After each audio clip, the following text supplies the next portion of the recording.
ছেড়ে সন্তানের পক্ষে নিজের চরিত্রটাকে ঠিক করো।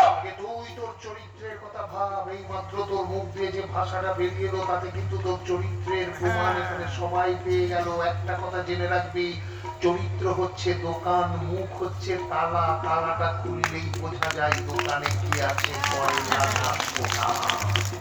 আরে শোনো শোনো, বর্তমানে তোর জায়গা এই মাটিতে, আর আমার জায়গা উঁচুতে, মানে আকাশে।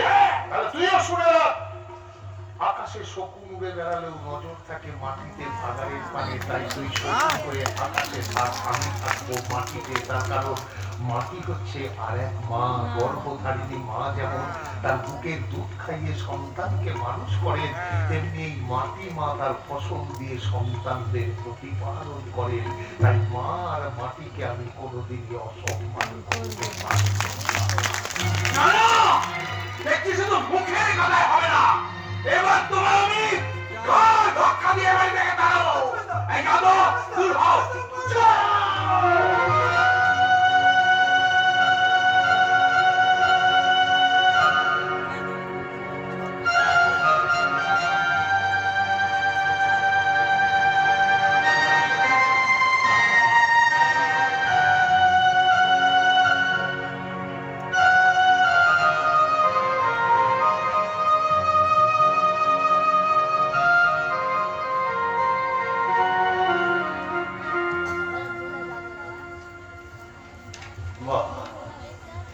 চমৎকার।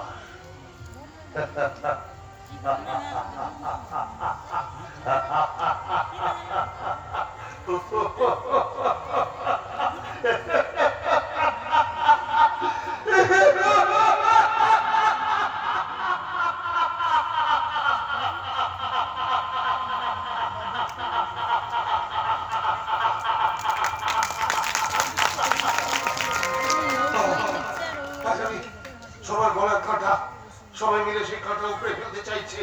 বাড়িতে নোংরা আবর্জনা জমলে সেই আবর্জনা সবাই ঝাড় দিয়ে বাড়ির বাইরে বার করে দেয়।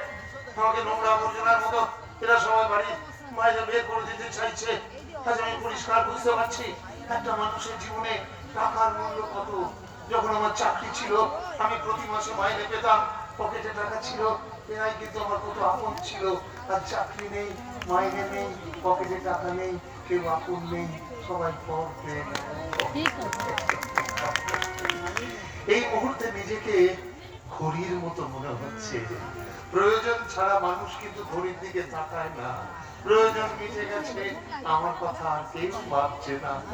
আমি কিন্তু সারা জীবন মোমবাতির মতো নিচে জ্বলে পুড়ে সবাইকে আলো দিলাম। নিজে কি পেলাম? নাথিং।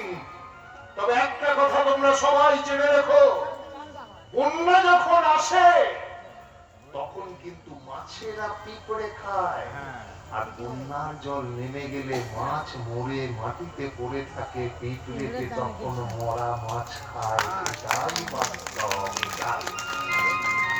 তাই তোমরা থাকো, সুখে থাকো, ভালো থাকো। আমি বাড়ি ছেড়ে চলেই যাবো।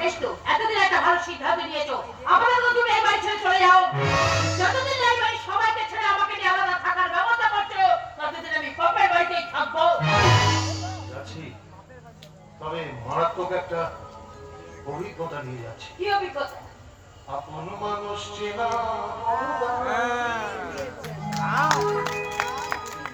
আপন মানুষ বোঝা বড়,